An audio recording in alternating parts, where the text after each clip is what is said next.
ঘটনাটি ভালো করে একবার শুনুন মন দিয়ে। ফেসবুকে রিলস বানাতে হবে, তার জন্যই স্কুল থেকে শটান ব্রিজের ওপর এসে পৌঁছেছিল বেশ কয়েকজন ছাত্র।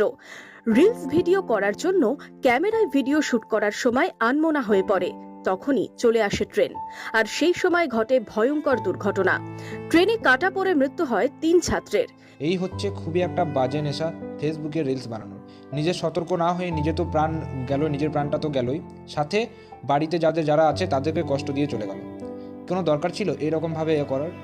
এই ঘটনাগুলো ঘটে যাওয়ার পরেও মানুষ কিন্তু, অর্থাৎ আমাদের মতো যে সমস্ত রয়েছে, যারা কিছু কিছু রয়েছে যারা রিলস বানানোর নেশাতে কিন্তু খুবই একদম মগ্ন, এবং তারা আর দেখে না যে কোথায় কি করতে হবে বা কখন রিলস বানাতে হবে, কোথায় বানাতে হবে।